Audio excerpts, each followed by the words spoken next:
안녕하세요. 테크형 권건호입니다. 최근 자율주행차에 대한 관심이 상당히 높은데요. 현대차는 2024년까지 사람의 개입이 필요 없는 레벨 4 수준의 자율주행차를 내놓을 예정이고요. 정부도 이에 맞춰서 2027년까지 인프라를 상용화해서 내놓겠다고 밝혔습니다. 자율주행차를 구현하기 위해서는 다양한 첨단 기술이 필요한데 그 중에서 라이다가 핵심 기술로 꼽힙니다. 그래서 오늘은 박신영 기자와 함께 라이다 분야에서 두각을 나타내고 있는 국내 기업 서울 로보틱스에 대해서 알아보겠습니다. 박 기자 안녕하세요. 네, 안녕하세요. 2025년까지 나스닥 시장에 상장하겠다 이런 기사를 보도했는데 나스닥 상장까지 거론하는 이 서울 로보틱스라는 회사 어떤 회사인가요? 네, 이제 서울 로보틱스는 라이다, 레이더, 3D 카메라 등 3D 센서들을 사용하는 소프트웨어를 개발하는 회사입니다.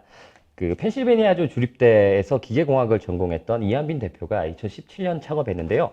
미국에서 열린 자율주행 기술 부문 코딩 경진 대회에서 2,000개 팀 중에서 10위를 하면서 이제 창업을 결심했다고 합니다. 이제 국내보다는 해외에서 먼저 알려진 회사인데요. 자율주행에서 각광받는 라이다의 핵심 소프트웨어를 만드는 회사다 보니 해외 완성차 그리고 라이더 업체들로부터 이제 많은 러브콜을 받았다고 합니다. 또 한국인뿐 아니라 다국적 임직원으로 구성된 게 특징인데요. 3D 센서 소프트웨어가 인공지능 기반이다 보니 아무래도 국내 인력뿐 아니라 해외 인력도 많이 활용하고 있습니다. 또한 스타트업이지만 이 인건비조차 개발자들 몸값이 비싸서 억대 연봉을 받는다고 이렇게 알려져 있습니다. 이 라이다가 사실 자율주행할 때 많이 언급되는 기술이긴 한데 일반인들한테는 좀 생소한 분야거든요. 그래서 라이다가 어떤 역할을 하는 건가요? 네, 라이다는 레이저를 물체에 쏘고 돌아오는 시간을 측정해서 사물의 위치 정보를 이제 파악하는 어떤 센서입니다. 레이더 카메라와 함께 자율주행 구현에 있어서 핵심 센서로 꼽히는데요. 국내 현대차 같은 경우에는 세단 G90에 내년에 발레오 라이다 2개를 적용할 예정이라고 알려져 있습니다. 그리고 일본 혼다의 경우에는 지난 3월에 출시한 세단 레전드의 발레오 라이다 6대를 탑재했는데요. 이게 뭐 많이 판다 이런 목적의 차량이 아니라 자신들의 이제 기술을 보여주려는 차량이었고, 이게 세계에서 첫 번째 자율주행 레벨 3 수준을 구현할 수 있다고 합니다. 이게 들어보니까 이제 라이다가 핵심 부품인데 그러면 이 서울 로보틱스 같은 경우는 하드웨어 센서를 개발하는 곳이 아니라 소프트웨어를 개발하는 데라고 봐야 되겠네요. 네, 맞습니다. 이한민 대표가 초기 시장에서 라이다 업체들이 하드웨어 개발만 하고 소프트웨어 개발을 좀 등한시한다는 점에서 이 창업을 결심했었습니다. 라이다 성능을 극대화할 수 있는 소프트웨어를 개발한다면 시장에서 승산이 있다고 판단한 것인데요.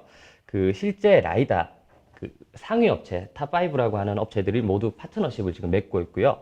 완성차 업체 중에서는 독일 BMW, 메르세데스 벤츠, 그리고 스웨덴의 V사, 그리고 일본 최근에는 앞서 보도한 세계 업체와 이제 계약을 체결했습니다. 이뿐만 아니라 글로벌 영업망을 구성하기 위해서 각국의 물류 상사들과도 이제 MOU를 체결한 것으로 확인했습니다. 이런 다양한 협력 관계 맺은 거는 이제 많이 알려졌는데 실제로 얼마나 적용됐는지도 궁금한데 이 서울 로보틱스 기술이나 솔루션을 장착하거나 탑재한 실제 사례 같은 건 어떤 게 있을까요?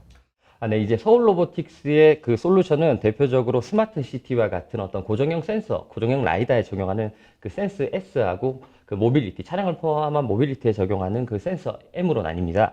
대표적 사례는 BMW 자동차 제조 공장에 적용된 게 꼽히는데요.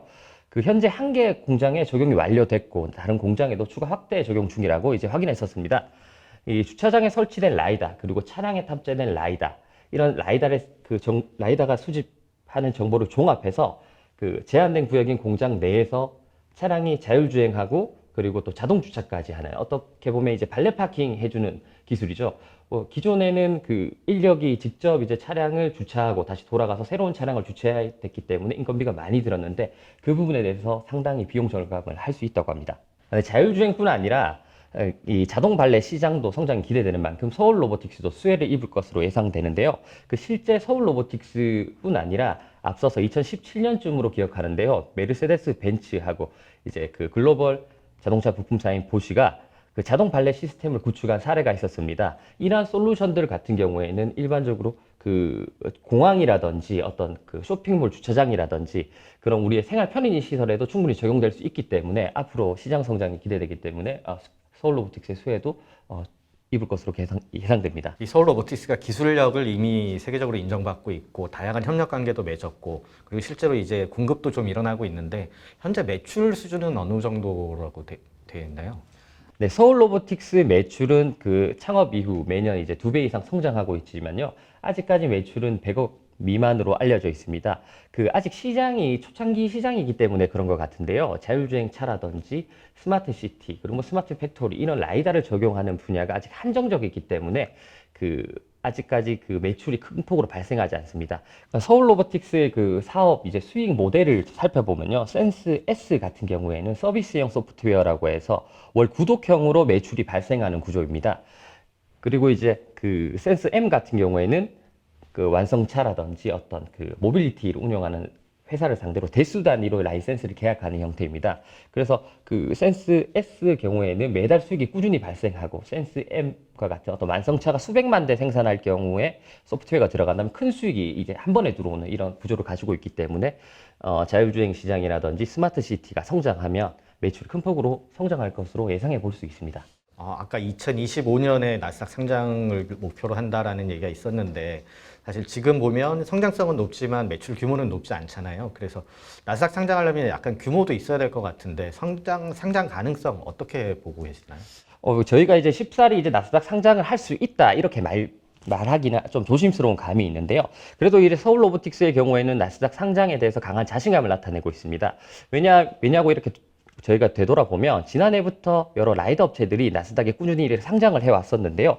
대표적인 이제 세계 1위 라이더 업체로 알려진 벨로다인을 포함해서 루미나 테크놀로지 그리고 아우스터, 이노비즈, 에바, AI까지 이제 여러 업체들이 상장에 성공했습니다. 특이한 건 이들의 그 실적을 살펴보면요. 아직까지 그 큰 수익이 나지 않은 수익성은 그렇게 좋지 않는 업체들이 많고요. 그리고 양산화를 성공한 업체가 아직 없다는 점입니다. 그리고 서울 로보틱스가 주장하는 건 1대1 구조로 라이더 업체들은 많이 파트너십을 맺고 있는데 자기들은 이제 다양한 라이더 업체, 다양한 완성차들과 같이 협업하고 있기 때문에 어떤 매출 잠재적 성장성이 크다고 이제 주장하고 있습니다. 아무래도 이게 공급을 하는 형태다 보니까 라이더 하드웨어 업체들의 전략 변화나 뭐 이런 시장 상황 변화에 따른 뭐 영향도 있을 수 있을 것 같은데 이거는 어떻게 보세요? 네, 이한민 대표가 라이다 초창기 아까 얘기 드렸듯이 그 하드웨어에 집중했기 때문에 소프트웨어 시장을 이제 공략하기로 마음을 먹었는데요. 시장 트렌드는 조금 바뀌고 있는 건 사실입니다. 이제 라이더 업체들도 소프트웨어를 개발해서 이제 소프트웨어 그 하드웨어 이제 패키징을 해서 팔겠다는 이제 그 흐름으로 흘러가고 있는데요. 그 아무래도 이러다 보면 지금 현재 파트너사인 라이다들과 어떻게 보면 경쟁사가 될 수 있는 우려도 상당히 존재하고 있습니다. 하지만 서울 로보틱스는 다양한 라이다를 다뤄봤기 때문에 뭐 다양한 소프트웨어 호환성이라든지 이런 거를 강점으로 완성차 시장 공략에 좀 집중할 것으로 예상됩니다. 시장에서 이제 서울 로보틱스를 어떻게 보는지도 되게 궁금한데 현재 서울 로보틱스의 기업 가치는 어느 정도로 평가되고 있나요? 네, 서울 로보틱스의 경우에는 아직 그 장외 시장에서도 거래가 안 되고 있는데요. 일부 이제 그 한정된 주주들만 있기 때문인데요. 그 시장 가치는 이제 1,000억 원에서 한 4,000억 원, 최대 4,000억 원까지 그렇게 이제 알려져 있습니다. 그 아무래도 성장 가능성이 크다고 보는 시각도 있는 것 같습니다. 하지만 나스닥 상장을 위해서는 매출을 지금보다 큰 폭으로 끌어올려야 됩니다. 100억 아까 미만이라고 얘기 드렸던 것처럼 현재 매출 기준으로는 이 나스닥 상장이 이제 도전하기가 상당히 어려운 상황이고요. 최소한 1,000억 원 정도는 돼야 한다고 합니다. 이제 왜냐하면은 나스닥 상장하는 업체들을 보면 최소 1,000억 정도가 되면 밸류가 이제 조 단위를 넘어가 10배, 20배 정도의 가치 평가가 되기 때문에 최소 1,000억을 뚫는 게 이제 서울 로보틱스가 가지고 있는 과제라고 생각합니다. 네, 알겠습니다. 자, 오늘은 라이다 소프트웨어 분야를 선도하는 강소기업 서울 로보틱스에 대해서 박신영 기자와 함께 알아봤습니다. 세계적으로 기술력을 인정받고 있고 글로벌 시장을 선도하는 기업으로 성장할 수 있을 것으로 기대가 됩니다. 오늘은 여기까지 하겠습니다. 감사합니다.